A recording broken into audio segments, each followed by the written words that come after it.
خفیہ نکاح کے بہت سارے نقصانات ہیں، خاص طور پہ جو مردوں کا مزاج بن گیا ہے بہت زیادہ خفیہ نکاح کرنے کا، اس کے بہت سارے نقصانات ہیں. لڑکیوں کو کبھی بھی جو آدمی کھل کر کے اپنی پہلی بیوی کو نہیں بتا سکتا ہو کہ میں نکاح کرنے جا رہا ہوں، اس کو کبھی بھی اس کی بیوی نہیں بننا چاہیے.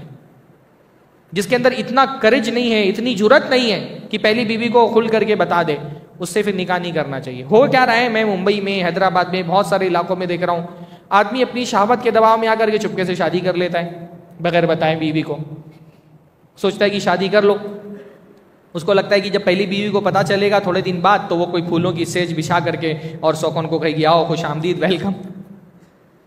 اب عشق اور مشق دو چیزیں ایسی ہوتی ہیں چھپائے نہیں چھپتی ہیں، تو کہیں نہ کہیں پہلی بیوی کو 2-4 مہینے میں 1 سال میں پتہ چل جاتا ہے کہ ان حضرت کا کہیں پر چکر ہے، شادی کر چکے ہیں. اب بیوی جب وہ فتنہ اٹھاتی ہے نا، دوسری شادی کے بعد پہلی بیوی کا جو چہرہ سامنے آتا ہے نا، شوہر خود چونک جاتا ہے کہ یہ ایسی بھی تھی، اس کے اندر یہ عورت چھپی بیٹھی تھی، مجھے تو پتہ ہی نہیں تھا. پھر جب وہ اس کا چڑیلوں والا کردار آتا ہے نا سامنے، پھر آدمی اس کے سامنے ہتھیار ڈال دیتا ہے.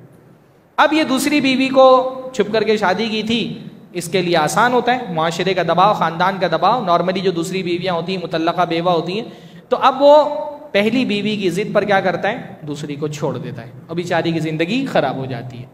اس لیے میں بہنوں سے اپنی کہوں گا، اگر کوئی ایسا رشتہ آ رہا ہے نا جہاں مرد یہ کہہ رہا ہے چپکے سے دوسری بیوی بن جاؤ، اس پر کبھی بھی اعتماد نہیں کرنا چاہیے. یہ میں تجربے کی، مشاہدے کی بات بتا رہا ہوں. ایسے کیسز میرے پاس صبح شام آتے ہیں.